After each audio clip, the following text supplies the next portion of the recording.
सहनाववतु सहनो भुनक्तु सह वीर्यं करवावहै तेजस्विनावधीतमस्तु मा विद्विषावहै।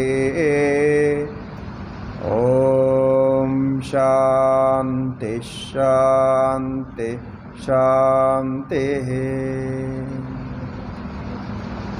श्रुतिस्मृतिपुराणानामालयं करुणालयं नमामि भगवत्पादं शङ्करं लोकशङ्करं।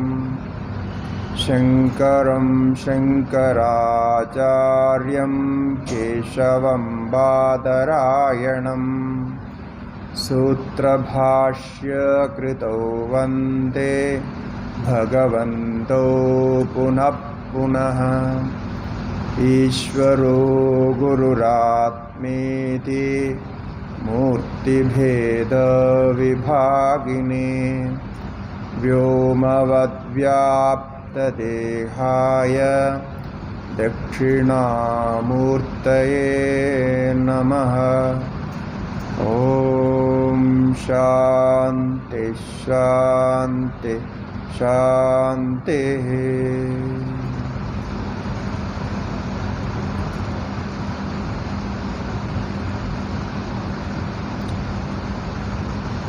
सबको ओम नमो नारायणाय। नमामि शंकरम शंकर भाष्य पारायणांजलि के प्रवचन सुधा की कड़ी में तैत्तरीयोपनिषद के ब्रह्मानंदवल्ली में पंचकोश का जो विवेचन है वो आज का प्रथम विषय है।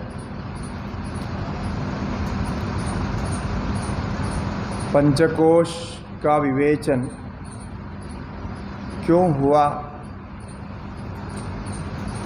ये पहले जानना आवश्यक है।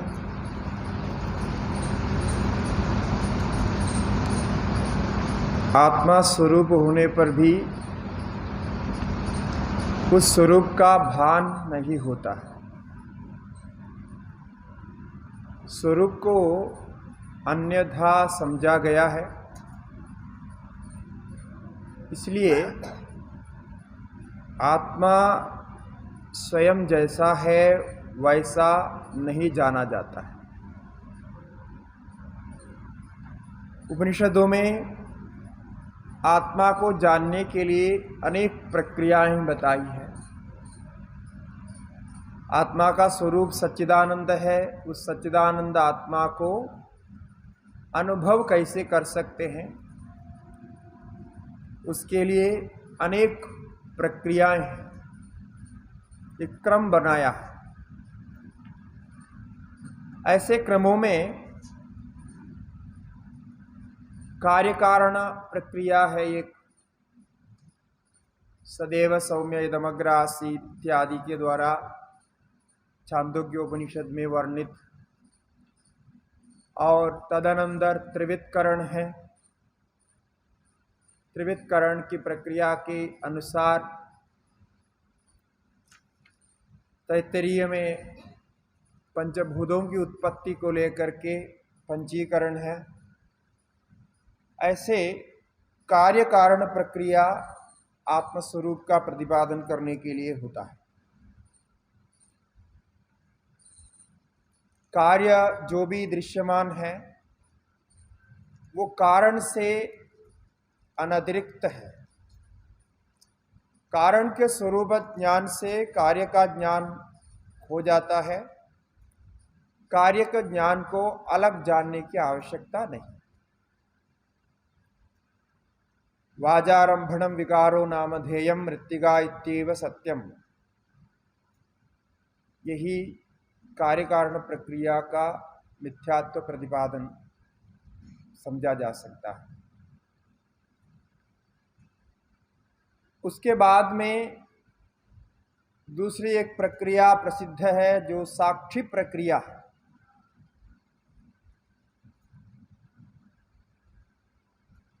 शरीर आदि संघात से अतिरिक्त आत्मा है,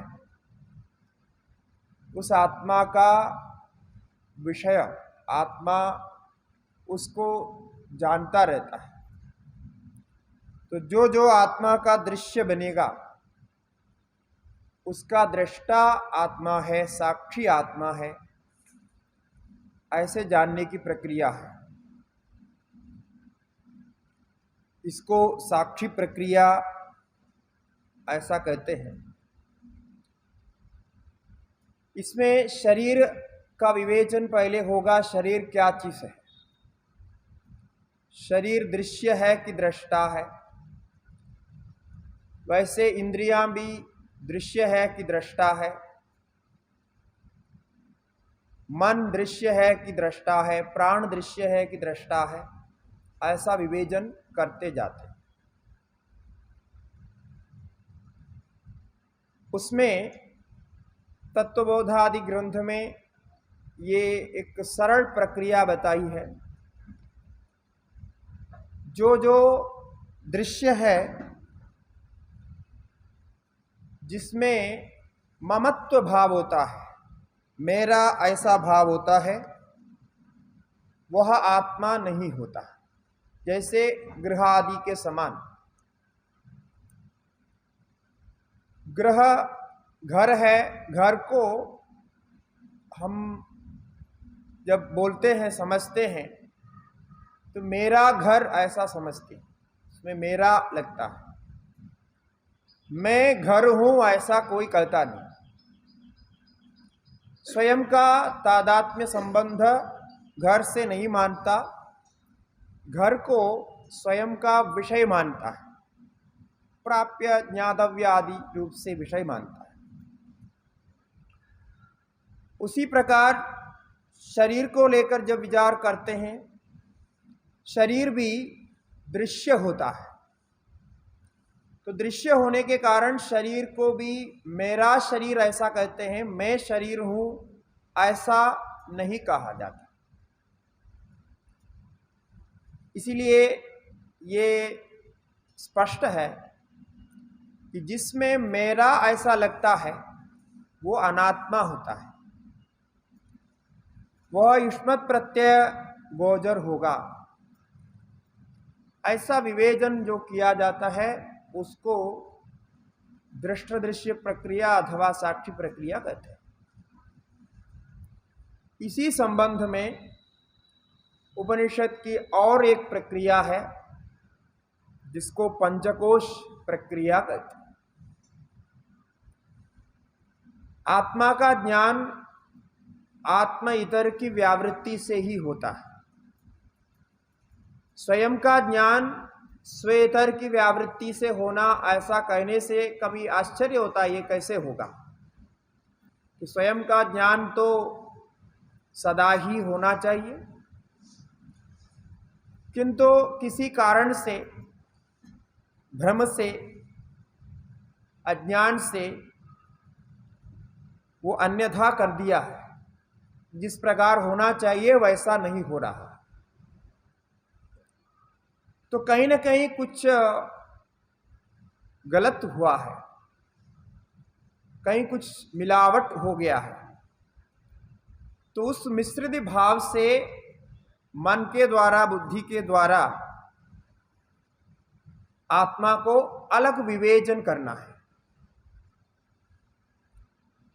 इस विवेचन के लिए जिसको आत्मा नहीं कहा जा सकता है, ऐसे तत्वों का ज्ञान विवेक होना आवश्यक हो जाता है। तो आत्मा को शरीर रूप से भी मानते हैं, कई स्थानों पर हम आत्मा को शरीर रूप से समझते हैं।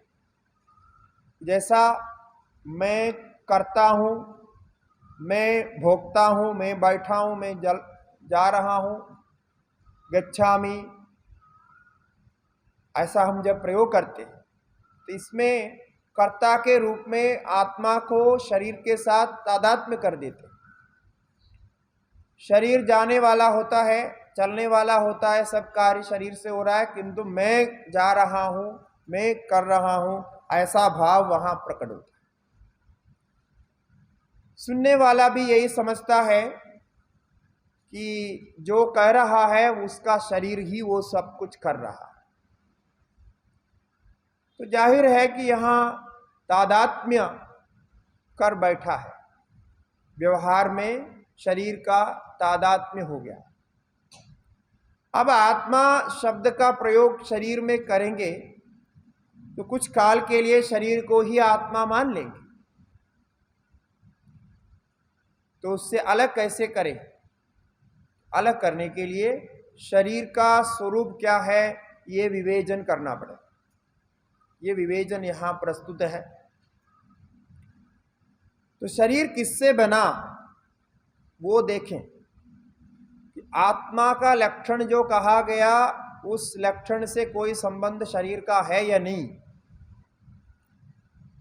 ये विवेचन करना होगा। ऐसे ही प्राण का, क्योंकि प्राण को आत्मा मानते हैं। जब व्यक्ति मर जाता है, प्राणी मर जाता है, तो आत्मा चली गई ऐसा बोलते हैं। तो प्राण चला गया ये बोलने के लिए आत्मा चला गया ऐसा प्रयोग होता है। तो प्राण के साथ आत्मा का तादात्म्य संबंध भी सिद्ध है। अब प्राण आत्मा क्यों नहीं है ये भी जानना होगा, तभी आत्मा का स्वरूप आप जान पाएंगे। वैसे मन के साथ मैं जानता हूं, मैं सोचता हूं, मैं समझता हूं आदि प्रयोग जब करते हैं, मन के साथ तादात्म्य करके करते हैं। वैसे ही बुद्धि के साथ, विज्ञान के साथ, ऐसे ही आनंद के साथ भी होता है। तो संक्षिप्त में ये पंचकोश का क्या स्वरूप है इसका विवेचन यहाँ करना है। ये पंचकोश के विवेचन से क्या प्रयोजन होता है ज्ञान के विषय में साधक के लिए, ये भी जानना है कि पंचकोश का विवेचन होने से आत्मा कर्ता और भोक्ता नहीं है ये ज्ञान होता है। आत्मा में कोई विक्रिया नहीं है ये ज्ञान हो जाता है। कर्तृत्व भोक्तृत्व अन्य के माध्यम से आत्मा में आरोपित है ये ज्ञान हो जाता है। बहुत प्रयोजन है इसमें। इसलिए पंचकोश को एक महत्वपूर्ण साधन प्रक्रिया के रूप में वेदांत में प्रयोग करते हैं। वैसे तो ये जो कोश है, भाष्यकार कहते हैं ये कोश वास्तव में कोई कोश है ऐसा नहीं है। कोश जैसा कोश है, जैसे तलवार को छुपा करके रखने के लिए म्यान चाहिए, उसका एक बाहर का कवर होता है, आवरण होता है। उस आवरण में, म्यान में तलवार को रखा जाता है। ऐसे ही आत्मा को इस म्यान के अंदर, कोश के अंदर रख दिया गया है। अब बाहर से देखने से तलवार म्यान जैसा ही दिखाई देता है, क्योंकि म्यान के अंदर तलवार है तो भी उसके साथ एक होता हुआ एक ऐसा दिखाई देता है, ये कोश है। और जो कीड़ा है, कीड़ा भी कोश बनाते हैं। तो कीड़ा का जो कोश है वो भी एक प्रकार का कोश है, ऐसा कोश भी यहां ले सकते हैं। भृंग आदि कमल के अंदर बैठ जाता है, वो भी एक प्रकार का कोश है। ऐसे कोई भी समझे एक काल्पनिक है आपको ध्यान करने के लिए, कि शरीर को कोश समझें तो आपको ये ध्यान हो जाएगा कि शरीर से अतिरिक्त आत्मा है, ऐसा ज्ञान हो जाए। शरीर में नहीं हूं, शरीर मेरे बाहर का ढांचा है, कवर है, ऐसा भान हो जाता है। तो ये यहां प्रयोजन है। आत्मस्वरूप का ज्ञान प्राप्त करने के लिए आत्मस्वरूप का ध्यान करना भी आवश्यक होता है। ध्यान के बिना बुद्धि उस सूक्ष्मता में आत्मा का अनुभव का विचार प्रकट नहीं कर सकता। यद्यपि अहम अहम रूप से आत्मा का निरंतर अनुभव हो रहा है, आत्मा के अस्तित्व में हमारा कोई संशय नहीं है, किंतु आत्मा का स्वरूप में संशय है। किसी को मैं हूं या नहीं हूं ऐसा कभी संशय नहीं होता। सर्वदा मैं हूं ऐसा ही समझता है, और ये भी समझता है मैं पहले भी था और आगे भी रहना चाहता हूं। यद्यपि आत्मा का भूत और भविष्य का विवेचन स्वयं प्रामाणिक रूप से नहीं कर सकता, तो भी अनुभव में यही है कि हम कभी भी अपने अभाव का अनुभव नहीं किया। मैं नहीं था ऐसा अनुभव कभी भी हुआ नहीं। और आगे भविष्य को लेके जो व्यथा होती है, जो चिंता होती है कि आगे हम रहेंगे या नहीं रहेंगे, वो तो शरीर आदि को लेकर के होता है। यद्यपि उसमें कोई प्रमाण नहीं है कि आप इधर से निकलने के बाद आप नष्ट हो जाएंगे, इसके लिए कोई प्रमाण नहीं, तो भी ऐसा भान होता है, ऐसा डर लगता रहता है। तो ये सब आत्मा का स्वरूप का विवेचन ना होने के कारण है। इसीलिए पंचकोश के माध्यम से, पंचकोश विवेचन के माध्यम से आत्मा का भान करना है, अनुभव करना है। ये प्रक्रिया का यहाँ प्रयोजन है। तैत्तिरीय उपनिषद कृष्ण यजुर्वेदीय उपनिषद है। इसमें उपनिषद भाग में यहाँ 3 वल्लियाँ हैं। उसमें दूसरी वल्ली है ब्रह्मानंद वल्ली। ब्रह्मानंद वल्ली का प्रथम अनुवाद में ब्रह्म का लक्षण दिया, जिसको हम ब्रह्म का स्वरूप लक्षण ऐसा जानते हैं। ब्रह्मविदाप्नोति परम, जो ब्रह्म को जानता है वो पर स्थिति को, उत्तम स्थिति को प्राप्त करता है। अब उस ब्रह्म का लक्षण क्या है वो ब्रह्म? तो मंत्र के द्वारा कहा, सत्यम ज्ञानमनंदम ब्रह्म। वो ब्रह्म सत्य है, ज्ञान है और अनंत है। सत्य का अर्थ यद रूपेण यद निश्चितम तद्रूपम न व्यभिचरति तत्सत्यम, यह अर्थ किया भाष्यकार। जिसको जिस रूप में जानने के बाद में उस ज्ञान में कोई परिवर्तन ना होता हो, उसको सत्य कहते हैं।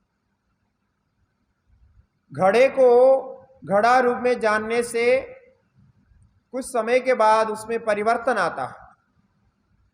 जब यह संशय होता है ये घड़ा क्या है, किससे बना हुआ है, ऐसा संशय होने पर आप परीक्षा करते हैं, निरीक्षण करते हैं, तो बाद में ये घड़ा कुछ नहीं है, वास्तव में इसका तो मृत्तिका ही स्वरूप है, ऐसा ज्ञान होता है। तो घड़ का अस्तित्व मृत्तिका के अस्तित्व के रूप में परिणत होता है। तत्काल में आपका पूर्व जो घड़ ज्ञान है वो भी मृत्तिका ज्ञान के रूप में परिणत हो जाता है। इसलिए घड़ा को घड़ा कहना मात्र है, बाजारंभण मात्र है, मृत्तिका ही वहां सत्य है। इसलिए यद्रूपेण यद निश्चितम, अभी मृत्तिका रूप से उसका निश्चय होने पर उसका व्यभिचार नहीं होता, यानी वो कभी रहता है कभी नहीं रहता है, कभी परिवर्तित होता, ऐसा नहीं होता। तो यद्रूपेण यद निश्चितम तद्रूपम न व्यभिचरति, अब वो रूप का व्यभिचार नहीं होता है, वो वैसे के वैसे ज्ञात हो जाता है, इसीलिए वो सत्य कहा जाएगा। अब ऐसे क्रम से फिर मृत्तिका का सत्यत्व ऐसा जानना पड़ेगा सत्य को जानने के लिए। ऐसे ही हमें आत्मा का विवेचन भी करना है। हमारे शरीर आदि संघात में यद रूपेण यद निश्चितम तद्रूपम न व्यभिचरति रूप से क्या प्राप्त होता है, इसका खोज करना है। यही को हम ऐसा आत्मा का स्वरूप का चिंतन।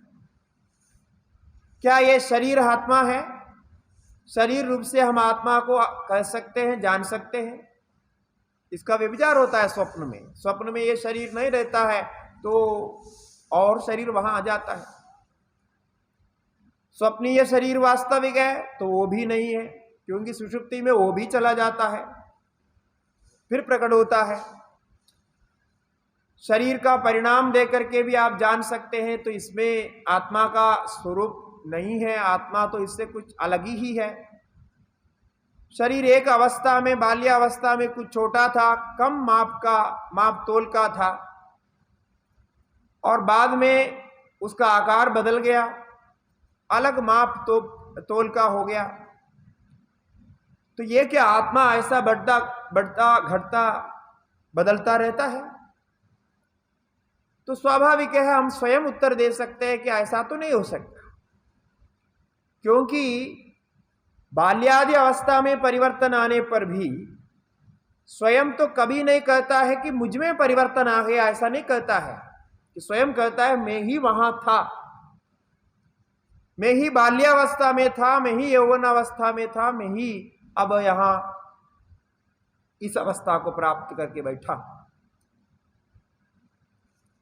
तो देहिनोऽस्मिन् यथा देहे कौमारम यौवनम जरा, तो ये जो देही का परिवर्तन दिखाई देता है उसके साथ तादात्म्य करके ऐसा सोचते हैं, वास्तविक वो नहीं है, ऐसा हम जान सकते हैं। इसीलिए ये शरीर भी अपने आत्मस्वरूप जानने योग्य नहीं है। इसमें और कोई तत्व है जो व्यापक रूप से सभी अवस्था में है, उसमें परिवर्तन नहीं होता। तो सत्य रूप से आत्मा को कैसे जाना जा सकता है, ये पंचकोश प्रक्रिया के द्वारा बताना है। इसी प्रकार ज्ञान रूप से भी आत्मा को जानना है कि जहां सत्य का ज्ञान होता है वहां ज्ञान अवश्य रहता है। सत्य को, कोई भी वस्तु को है करके जानने के लिए, अस्तित्व को जानने के लिए ज्ञान की जरूरत है। ज्ञान नहीं है तो सत्य क्या असत्य क्या कुछ भी नहीं जाना जा सकता। इसलिए जब भी आपको ये अनुभव होता है कि मैं हूं, तो आपको ये भी अनुभव होता है कि मेरा ज्ञान मुझे हो रहा है, ज्ञान के साथ हो रहा है। इसलिए सत्य और ज्ञान अपृथक भाव से, अनंतरित भाव से एक रूप में ही रहता है। तो जहां सत्य है वहां ज्ञान है, जहां ज्ञान होगा वहां सत्य भी अवश्य रहेगा। भाव दो है किंतु वास्तविकता एक है। ऐसा ही आत्मा का एक और अनुभूति है आनंद के रूप में। यह अनुभूति भी हमें आनंदमय का विवेचन के द्वारा ज्ञात हो जाएगा। तो जो लक्षण आत्मा का कहा गया है उसको अभी अंदर जानना है। वो वाक्य आगे कहते हैं, यो वेद निहितं गुहायां परमे व्योमन। उस आत्मा को जो अपने ही अंदर बुद्धि गुहा में जान लेता है। कैसे जानना है? परमे व्योमन, सर्वव्यापक रूप से जानना है। जैसा ये बाहर का आकाश सर्वव्यापक है वैसा उसको जानना है। तो अभी बुद्धि गुहा के अंदर जानने के लिए आपको बुद्धि गुहा को पहचानना पड़ेगा और उससे बाहर क्या क्या है ये जानना पड़ेगा। ये क्रम है पंचकोश विवेचन में। सोष्णुदे सर्वान कामान, वो सारे कामनाओं को प्राप्त करता है, यानी वो संतृप्त हो जाता है। कामनाओं को कामना प्राप्ति का अर्थ संपूर्ण कामनाएं एक एक करके प्राप्त होते जाएंगे, ऐसी बात नहीं, ऐसा कभी नहीं होता। कामनाओं को प्राप्त करने के बाद जो स्थिति आपको प्राप्त होती है, वो स्थिति वहां प्राप्त हो जाती है। वो स्थिति क्या है? तृप्ति, सैटिस्फैक्शन, जिसको संतुष्टि, संतोष बोलते हैं, वो प्राप्त हो जाता है। संतोष होने के बाद में कोई कामना आगे नहीं रहती है। कामना जब रहती है तब संतोष नहीं होता है। इसीलिए वो परम संतोष को प्राप्त करना है, परम संतुष्टि को प्राप्त करना है, तो वो यहां प्राप्त हो जाता है उस आत्मा को हृदय गुहा में जानने से। ये वाक्य कहता है। ऐसा क्यों होता है? क्योंकि ये जितने भी कामनाएं हैं, जितने भी प्रापंचिक वस्तु आपको दर्शन गोचर हो रहे हैं, सारी वस्तुएं उस आत्मा से ही प्रकट है। तो उस आत्मा से ही पंचभूत उत्पन्न हुए। तस्माद् वा यदस्माद् आत्मना आकाश संभूतः इत्यादि कहा, और उसका ये सारा विकार है। इसलिए उस आत्मा को जानने से सबका ज्ञान भी हो जाए। तो सत्य ज्ञानम अनंत रूप से उस आत्मा को हृदय गुफा में अनुभव करने के लिए आगे वहां प्रक्रिया आरंभ करते हैं। श्रुति ये पुरुषाकार की कल्पना करती है, पुरुष आकार की कल्पना करते हैं। पुरुष आकार माने ये आदमी का आकार है ऐसा समझना, मनुष्य का आकार। ये आकार की कल्पना क्यों करती है? वो इसलिए कि आपको ध्यान करने के लिए कोई आलंबन चाहिए। आलंबन के बिना ध्यान नहीं होता है, तो कोई ना कोई आकार चाहिए। और वो आकार बनाने में आपको कोई कठिनाई भी नहीं होनी चाहिए। सहजता से वो आकार आपके मन में प्रकट होना चाहिए। इसलिए श्रुति पुरुषाकार को लेती है सर्वत्र, मनुष्य का ही आकार। कि स्त्री पुरुष भेद से नहीं है, वो मनुष्य का आकार चाहिए, क्योंकि उस आकार में आप ध्यान कर सकते हैं, आपके मन में वो आकार बैठा ही है। तो उस प्रकार से पंचकोश का विवेचन करना चाहते हैं। तो यहां पहला अन्नमय कोश है। अन्नमय कोश का सारांश बता देता हूं। अन्नमय कोश ये शरीर ही है। तो अन्नमय कोश क्यों कहा गया? क्योंकि ये अन्न का विकार है।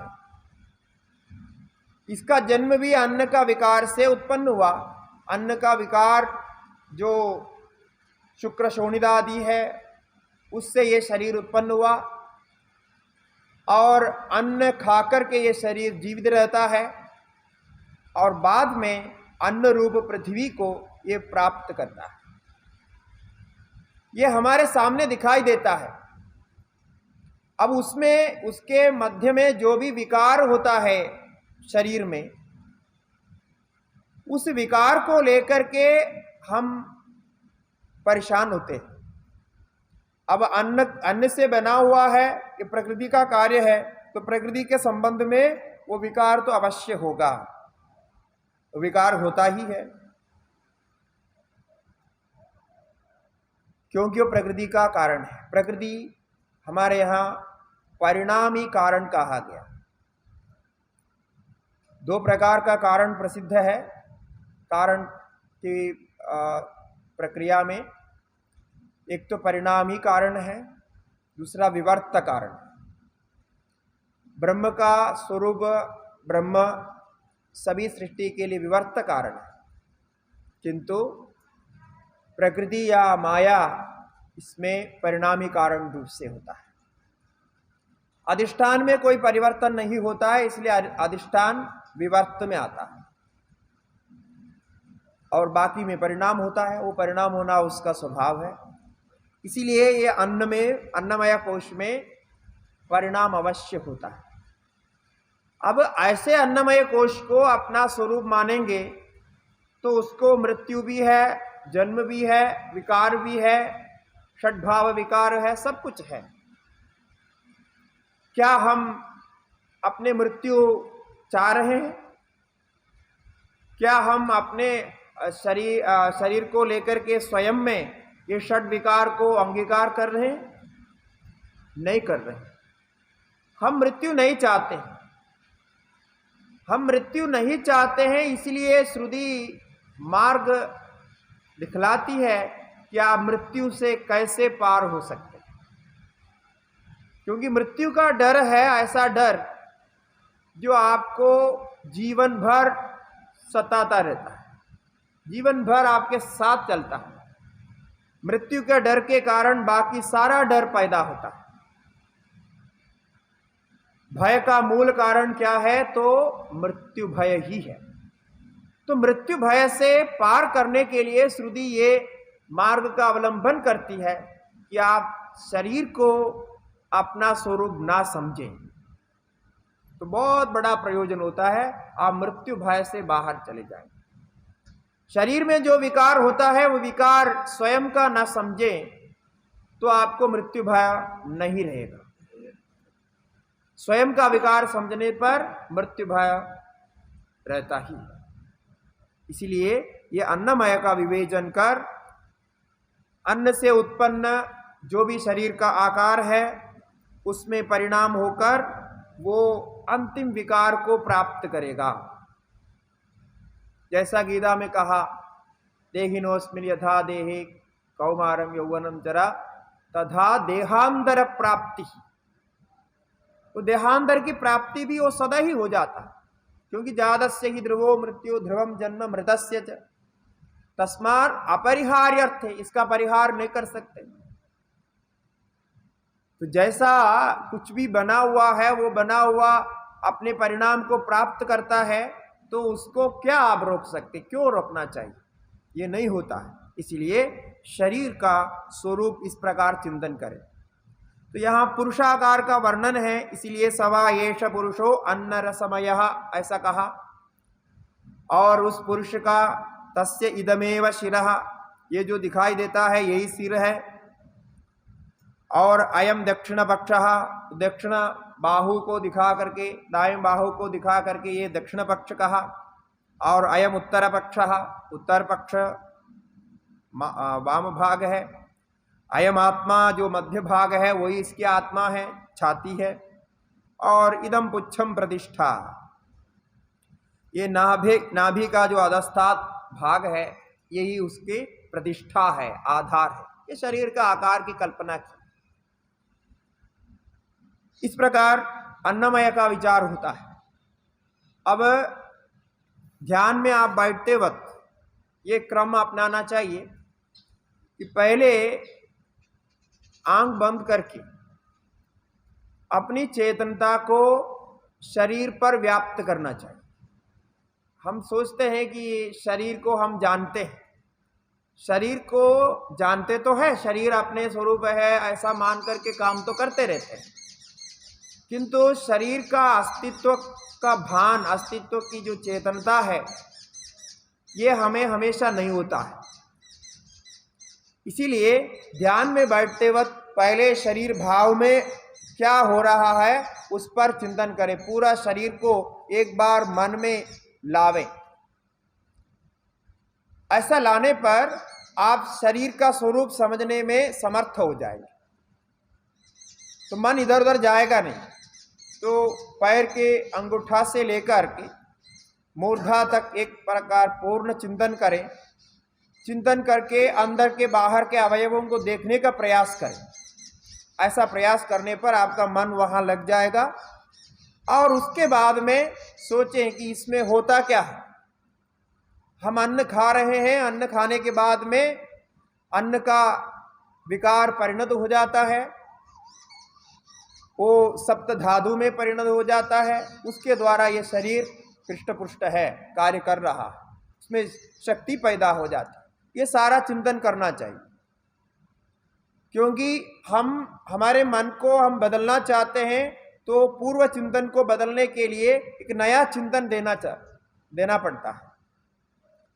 न देंगे तो वो पहला चिंतन को छोड़ेगा नहीं। तो नया चिंतन देना है कि इस प्रकार के ये सब होता है। हम तो अन्न तो खा रहे हैं रोज, किंतु ये कभी हम सोचते नहीं, सोचने के लिए हमें फुर्सत नहीं मिलता, समय नहीं मिलता कि ये अन्न के विकार से ही ये काम कर रहा। तो ये भी एक अलग सोचना पड़ेगा। भूख लग जाती है तो अन्न खा लेते हैं, तो वो उससे कार्य हो जाता है, ऐसा सोचते हैं, किंतु उस अन्न के साथ शरीर का संबंध का चिंतन करना चाहिए। उस चिंतन के साथ ये उपनिषद में जो कहा हुआ अन्न समय का चिंतन होना चाहिए। उसके बाद में ऐसा ही प्राण आता है। अन्न के बाद, अन्नमय शरीर के बाद में प्राणमय शरीर है। प्राणमय शरीर भी एक शरीर का आकार लेता है चिंतन के लिए। तो तस्माद् वा येदस्माद् अन्नरसमयात् अन्यो अंदर आत्मा प्राणमय, ये प्राणमय है, इसके अंदर है वो। अब बाहर का जो ढांचा है, बाहर का आवरण है, वो हो गया। उस आवरण के अंदर और एक शरीर है। ये बाहर शरीर के अंदर दूसरा एक शरीर है, प्राण सूक्ष्म है। इसलिए मैंने कहा कि पहले शरीर का पूरा दर्शन हो जाए, तब प्राण शरीर का दर्शन करना सरल होता है। तब शरीर का चिंतन करेंगे तो शरीर में व्याप्त सप्त धातु का आप चिंतन करेंगे, और उसके साथ नाड़ियों में संचरित होने वाले प्राण का भी आप चिंतन करेंगे। ये प्राण शक्ति से ही ये शक्तिमान है, केवल अन्न रस से नहीं है, प्राण की शक्ति है वहाँ। तो ऐसे प्राण का चिंतन करके वो ध्यान लगाना चाहिए। उसके लिए कहते हैं तेन एष पूर्णः, ये जो अन्न रसमय शरीर है ये प्राण के द्वारा पूर्णतः व्याप्त है, उसी में है वो स्थित। अब वो भी पुरुष का आकार में ही है, और वो शरीर बाहर का जो शरीर है ये पुरुष के आकार में है, इसलिए इसका अंदर का जो प्राणमय शरीर है वो भी पुरुष के आकार में। जैसा एक आकार बना दिया, ढांचा बना दिया और उसमें आपने डाल दिया, तो वो उसी आकार में दिखाई देता है। तो आकार जैसा भी बना होगा उसी आकार में है। और इसका सिर आदि क्या है, तो कहते हैं तस्य प्राण एव शिरः, ये प्राणमय शरीर का प्राण ही सिर है। व्यानो दक्षिण पक्षः, वो व्यान दक्षिण पक्ष है, अपान उत्तर पक्ष है, और आकाश आत्मा, यहाँ आकाश शब्द से समान प्राण को लिया गया। तो आकाश आत्मा, क्योंकि व्यापक होने के कारण आकाश शब्द प्रयोग किया है। पृथ्वी पुच्छम प्रतिष्ठा, तो पृथ्वी ही इसके प्रतिष्ठा, इसके जो है आधार है, पुच्छ है, आधार है। ऐसा कहा कि यहाँ पृथ्वी पुच्छम प्रतिष्ठा कहने से इस पृथ्वी के आधार पर वो स्थित होता है, क्योंकि प्राण व्यान अपान समान इनको लिया, और उदान को इसलिए नहीं लिया क्योंकि उदान तो ऊर्ध्व प्राण है, इसकी गति मृत्यु के समय में ही होती है, उसके पहले नहीं होती है, इसलिए ऊर्ध्व प्राण को छोड़ दिया और पृथ्वी को आधार बनाया। यहाँ भाष्यकार एक सुंदर शब्द कहते हैं कि ऊर्ध्व प्राण को भी यहाँ लेना चाहिए था, क्यों नहीं लिया, और पृथ्वी को अधिष्ठान आधार क्यों कहा। तो भाष्य में कहते हैं अन्यथा उदान वृत्त्या ऊर्ध्व गमनम भवति, यदि पृथ्वी इस शरीर को पकड़ करके नीचे नहीं रखती, स्थापित नहीं करती, तो ये ऊर्ध्व गमन कर देता। ये गुरुत्वाकर्षण के संबंध में ये प्रमाण है कि गुरुत्वाच्च पदनम वा स्यात् शरीरस्य तस्मात् पृथ्वी देवदा पुच्छम। तो गुरुत्व के कारण या तो गिर जाएगा या तो उदान प्राण ऊर्ध्व गमन कर देगा, ऊपर ले जाएगा, इसीलिए ये पृथ्वी ही इसकी प्रतिष्ठा है, ऐसा कहा। उसके बाद प्राणमय कोश के अंदर चिंतन आगे जारी रखने से प्राणमय के बाद मनोमय आता है। यही क्रम में कहा गया, बहुत सरल शब्दों में कहा है उपनिषद में तस्माद् वा यदस्मात् प्राणमयात्, उस प्राणमय से अन्यो अंतरात्मा मनोमय। ये मन ही है जिसको मन हम कहते हैं। अब मन क्या है, ये मन से ही सोचना पड़ता है। प्राण तो कम से कम दिखाई पड़ता है, ऊपर नीचे चल रहा है तो कुछ अनुभव होता है प्राण का। अब मन का तो विचार के अतिरिक्त और कोई अनुभव नहीं होता। मन का अस्तित्व का प्रमाण श्रुति में दिया गया है। नैयायिकों ने भी मन का अस्तित्व के लिए बहुत कुछ अनुमान किया। श्रुति में ये कहा, अन्यत्र मनाभोवम नादर्शम, अन्यत्र मनाभोवम नाश्रौषम, ये प्रमाण है। कान खुला हुआ है किंतु शब्द सुनाई नहीं पड़ा। कई बार ऐसा अनुभव होता है, हम बैठे रहते हैं, हमारे सामने हमारे पास में ही घंटी बजती है, शंख बजता है, हमें सुनाई नहीं पड़ता, पता नहीं चलता। जैसे आश्रमों में होते हैं, आरती पूजा आदि होते हैं तो भी सुनाई नहीं पड़ता जैसा होता है। वास्तव में सुनाई नहीं पड़ता क्योंकि अन्यत्र व्यापृत है, एकदम पास में हो रहा। हमने भी ऐसा कई बार अनुभव किया। तो ये अन्यत्र मन होने के कारण होता है। मन होने से ही सुनाई पड़ेगा, कान खुले होने से, कान के रहने मात्र से सुनाई नहीं पड़ता। इसी प्रकार आप सामने देख रहे हैं, दिखाई नहीं पड़ता। अन्यत्र मना भुवम न आदर्श, दिखाई नहीं पड़ता। तो ये मन का प्रमाण है, मन है, इसके लिए अनुमान है।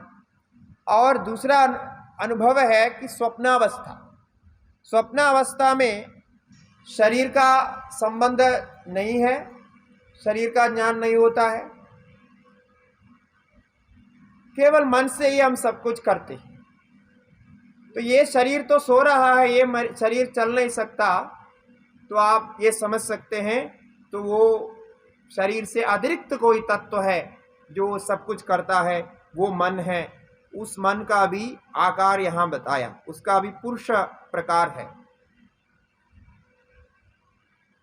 तस्य यजुरेव शिरः, इस मन के सिर तो यजुर्वेद है और ऋग दक्षिण पक्ष, ऋग्वेद दक्षिण पक्ष है ऋग मंत्र, और साम उत्तर पक्ष, आदेश आत्मा। ये जो ब्राह्मण भाग है, वेद संबंधी जितने भी अंश है उसमें जो ब्राह्मण भाग जिसको कहते हैं वो आदेश आत्मा है। और अथर्वांगिरस पुच्छम प्रतिष्ठा, अथर्वांगिरस से अथर्ववेद को लिया, यही प्रतिष्ठा है।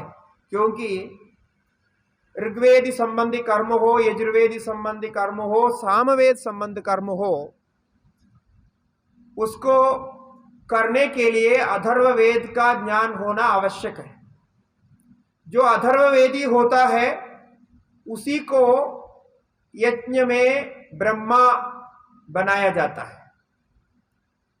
ब्रह्मा षोडश ऋत्विकों में मुख्य होता है, तो ब्रह्मा अथर्ववेदी होता है, अथर्ववेद का ज्ञान चाहिए। इसलिए कि ऋग्वेद आदि कर्मों में कुछ कमी रह गई तो उस कमी को, उस त्रुटि को पूरा करने के लिए प्रायश्चित करना होता है। तो अथर्ववेद में सारे प्रायश्चितों का विधान है, वो तत्त कर्म के साथ साथ करते जाना होता है। इसलिए अथर्ववेद भी यहाँ, अथर्ववेद को यहाँ प्रतिष्ठा कहा, यही आधार है, उसके बिना कुछ नहीं कर सकता। अब यहाँ वेद के संबंध में तो आप जानते ही हैं, किंतु यहाँ भाष्यकार एक विशेष बात का उल्लेख करते हैं। ये मन के अवयवों में वेद को क्यों लिया गया? मन के अवयव को और कुछ तरीके से कहा जा सकता था, कुछ विचारों के बारे में, काम, क्रोध, लोभ आदि आदि कुछ कह के कुछ अवयव की कल्पना हो सकती थी। तो वेद को क्यों लिया गया? तो भाष्यकार यहां सुंदर विवेचन करते हैं। वेद नित्य कैसा है, वेद अपौरुषेय कैसा है, मंत्र क्या है, मंत्र का सार क्या है, मंत्र में शक्ति कैसे आती है, इन सब बातों का विवेचन इस खंड में किया है। तो जो उस विषय में मंत्र शास्त्र में कुछ जानना चाहते हैं तो उनको इस अनुवाद का भाष्य पढ़ लेना चाहिए। भाष्यकार कहते हैं कि वास्तव में वेद तो मन में ही रहता है, मन में ही वेद की आवृत्ति होती है, विचार के द्वारा ही वेद जीवित रहता है, यानी मन में जो परिणाम है वही वो वेद का अस्तित्व है। वेद का स्मरण हम मन के द्वारा करते हैं, मंत्रों की आवृत्ति मन के द्वारा होता है, इसीलिए मन वेद के द्वारा रंजित है, आकारित है। दूसरी बात ये भी कहते हैं जो महत्वपूर्ण है कि ये मंत्र क्या है, जिस मंत्र के विषय में आप मन को लेकर के कहते हैं। जैसे हम मन को ही मंत्र कहा तो क्या होगा, कैसे मंत्र मन एक साथ होता है। तब भाष्यकार वहां कहते हैं कि हम आत्मा का स्वरूप जो जीवात्मा रूप से अनुभव करते हैं वो तो अंतःकरण प्रतिबिंबितम चैतन्यम जीवः, ऐसा अनुभव करते हैं। ये वेदांत में कहा जाता है, अंतःकरण उपाधि में प्रतिबिंबित जो चैतन्य है वो जीव है, अंतःकरण में जो उपहित चैतन्य है वो साक्षी है। ऐसी सत प्रक्रिया है हमारे यहाँ वेदांत परिभाषा आदि के द्वारा। दोनों साथ में ले लेंगे। अब अंतःकरण प्रतिबिंबित चैतन्य जीव है, आत्मा है, तो अंतःकरण यदि वेद का स्वरूप है तो वेद अंतःकरण में प्रकट होता है, तो आत्मा में ही वो प्रकट हो रहा है, क्योंकि अंतःकरण प्रतिबिंबित चैतन्य आत्मा है, इसीलिए वेद का अस्तित्व आत्मा से ही है। ऐसा भाष्यकार यहां कहते हैं। और आगे कहते हैं इसीलिए वेद अपौरुषेय है, क्योंकि आत्मा का स्वरूप से ही वेद प्रकट होता है, इसीलिए वेद नित्य है। नित्यत्वं च वेदस्य नित्यत्वं च मंत्राणाम, ऐसा कहते हैं। वो जो मंत्र नित्य है इसलिए क्योंकि आत्मा के चैतन्य रूप में है। ये प्रस्थानत्रय भाष्य में ये बात अन्यत्र कहीं भी नहीं मिलता। ये आप ध्यान रखिए, दो जगह है जहां भाष्यकार वेद के अपौरुषेयत्व के विषय में विशेष बात करते हैं। एक तो ब्रह्मसूत्र में है, देवदाधिकरण में, और दूसरी बात यहां है। और ये हम सबके लिए उपयोगी इसलिए है कि जो मंत्र जप करते हैं तो उससे शक्ति कैसे पैदा हो जाती है, वो आत्मा के स्वरूप को कैसे प्रकट करते हैं, अंतःकरण शुद्धि कैसे करते हैं, ये सारी बातें यहाँ आते हैं। मंत्र खाली रटने से, जोर जोर से बोलने से या फिर आप कंठस्थ करने से होता नहीं है। उसके आंतरिक तत्व को समझना पड़ेगा कि मंत्र के साथ आपका भाव जुड़ जाना चाहिए। मंत्र से आपके शरीर में मंत्र बोलते समय परिणाम होना चाहिए, कुछ भाव उत्पन्न होना चाहिए, क्योंकि भाव में मन बैठता है। वाणी तो बोलती जाती है, जो शब्द आप रट लिए हैं उन शब्दों को आवृत्ति करती जाती है, उससे वाणी शुद्ध हो जाती है और मन में वो वृत्तियां बनती है, ये जरूर है। लेकिन मंत्र के द्वारा जो ज्ञान प्रकट होना चाहिए वो तब तक प्रकट नहीं होगा जब तक इस भाव से, चैतन्य भाव से मंत्र का स्वरूप न जानेंगे। अब क्या हुआ कि मन मंत्र हो गया, वेद हो गया, और वो वेद चैतन्य का स्वरूप हो गया। इसके कारण वो वेद भी नित्य है, क्योंकि चैतन्य नित्य है। उससे रंजित जो मन है वो भी सूक्ष्म रूप से नित्य हो जाता है। नित्य मन अपेक्षिक नित्यत्व है, ऐसा यहां भाष्यकार प्रकट करते हैं। उसके बाद विज्ञानमय कोश, मनोमय कोश के अंदर जो स्वरूप है तो अन्यो अंदर आत्मा विज्ञानमय, ये तो और सूक्ष्म हो गया, मन से भी सूक्ष्मतर हो गया। अब मन में से विज्ञान को कैसे अलग करें, तो तेन एष पूर्णः कहा, क्योंकि वो विज्ञान से ये पूर्ण है। वो भी पुरुष के आकार में है, तो वो जैसा पहले मन पुरुष के आकार में था वैसा ही ये भी पुरुष के आकार में है। तो श्रद्धैव शिरः, विज्ञानमय का सिर क्या है, तो श्रद्धा ही सिर है। कि श्रद्धा के द्वारा ही हम वेद को अध्ययन करते हैं, श्रद्धा के द्वारा ही हम जान पाते हैं, इसलिए श्रद्धा विज्ञानमय को उसका सिर अंग हुआ। और ऋतम दक्षिण पक्ष, जो ऋत है, सत्य है, वो दक्षिण पक्ष है और सत्यम उत्तर पक्ष और सत्य उत्तर पक्ष है। तो ये दोनों में भेद ये है कि ये तो वेद संबंधी सत्य को स्वीकार करना, शास्त्र संबंधी वचन को अंगीकार करना, ये ऋत हो गया। और वैसे सत्य तो सत्य ही है, जो हम जानते हैं उसको वैसा ही जानना, प्रकट करना। इसके द्वारा विज्ञानमय कोश परिपुष्ट होता है। इसलिए झूठ बोलना नहीं चाहिए। झूठ बोलेंगे तो आपकी बुद्धि कलंकित हो जाएगी। बुद्धि कलंकित होने पर उसमें स्मरण नहीं आएगा और स्मृतिनाश हो जाएगा। और जो अध्ययन किया हो, आप जो भी चिंतन किया हो, उस समय काल में प्रयोजन में नहीं आएगा। इसलिए कभी झूठ नहीं बोलना, झूठ त्याग देना चाहिए, क्योंकि ये विज्ञानमय कोश का दो अंग है, ऋत और सत्य। और योग आत्मा, आगे योग को कहा। ये योग शब्द देखिए कितना सुंदर प्रयोग किया। योग मन ध्यान, समाधान, समाधि, वही इसके आत्मा है। यानी एकाग्रता ही बुद्धि की आत्मा है।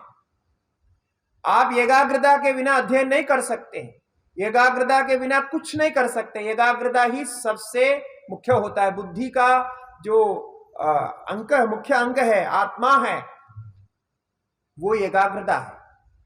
समाधानम और समाधि में केवल प्रत्यय का भेद है, धातु एक ही है। ये समुपसर्ग पूर्वक वो धातु से टी प्रत्यय करेंगे तो समाधि हो जाती है, और लुट करेंगे तो समाधानम हो जाता है। दोनों का अर्थ एक ही है। और उसको यहां भाष्यकार समाधि अर्थ करते हैं। योग मन युक्ति ही, समाधि ही, ऐसा करते हैं। युक्ति शब्द का भी वही अर्थ है।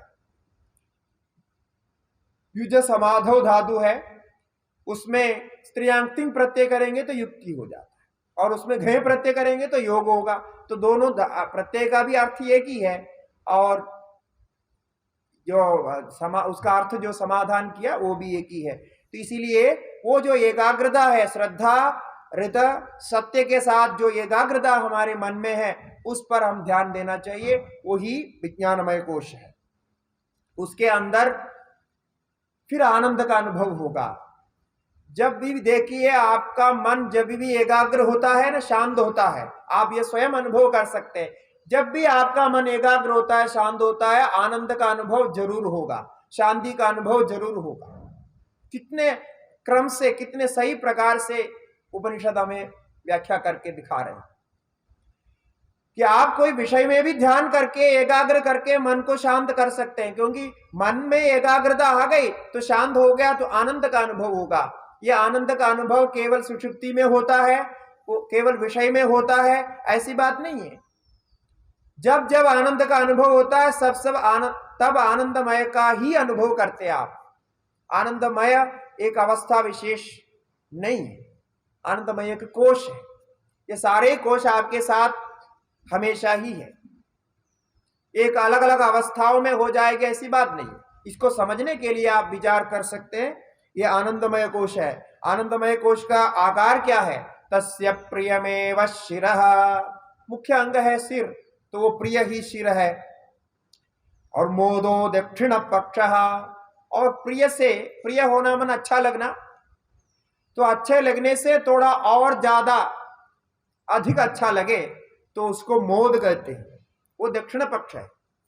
और उसके बाद और भी अधिक अच्छा लगे तो उसको प्रमोद कहते हैं। ये मोद और प्रमोद और प्रिय, ये सब तारतम्य भाव से है। और इसकी आत्मा क्या है? आनंद आत्मा, वो प्राप्ति हो गई। आपको जो वस्तु अच्छी लगती है, उस वस्तु के बारे में आपने चिंतन किया, तो जो भाव आपके मन में आता है वो प्रिय है। और बाद में मालूम हो गया वो वस्तु अभी मिल सकती है, संभावना मालूम हो गई कि वो वस्तु हमें प्राप्त हो सकती है, तो वो फिर मोद हो जाता है। अभी वो प्राप्त होने वाली है, आप उस वस्तु के निकट पहुंच गया, आपके हाथ में ही पहुंच गया, तो वो प्रमोद हो जाता है। अब जब आप वस्तु को स्वीकार कर लिए तो उस क्षण में जो अनुभव होगा वो आनंद के पराकाष्ठा है। तो उस समय आप समाधि में चले जाते हैं, एक हो जाते हैं उसके साथ, कुछ समय के लिए भूल जाते हैं। अब बाद में फिर वृत्ति बदलती है तो उससे बाहर आ जाता है, ये बात अलग है। किंतु इस आनंद की जो पृष्ठभूमि है, इस आनंद का जो आधार है, वो ही मुख्य ब्रह्म है। ब्रह्म पुच्छम प्रतिष्ठा, तो ब्रह्म इसका आधार है। उस ब्रह्म को इस प्रकार जानना चाहिए। ये प्रक्रिया पूरी हो गई है। सत्यम ज्ञानम अनंतम ब्रह्म वहां आरंभ किया था। यो वेद निहितम गुहायाम, यहां से प्रक्रिया आरंभ हो गई थी। और उसके बाद में पंचकोश के द्वारा विवेचन करा करके आनंद रूप में पहुंचाकर उस सूक्ष्मतम स्थिति में जिस आनंद का अनुभव होता है, उस आनंद का आधार वही आपका स्वरूप है, वही ब्रह्म है, ऐसा जान लीजिए। वही ब्रह्म को लक्षित किया था सत्यम ज्ञानम अनंतम ऐसा करके। तो ब्रह्मविदाप्नोति परम, ये जो वाक्य कहा उसका भी समाधान प्रक्रिया यहां हो गई। इसके आगे उन मंत्रों को दिया जाता है। ये अनुभव करने के बाद जो जो मन में भाव आता है और इसको प्रमाणित करने के लिए अन्य मंत्रों को आगे दिया है, इसको सत्य को, ज्ञान को, आनंद को प्रमाणित करने के लिए। इस प्रकार संक्षेप में पंचकोश का विवेचन यहां कर दिया है। आगे का आपको श्रवण होगा। इस यहां समाप्त करते हैं। ओम नमो नारायण।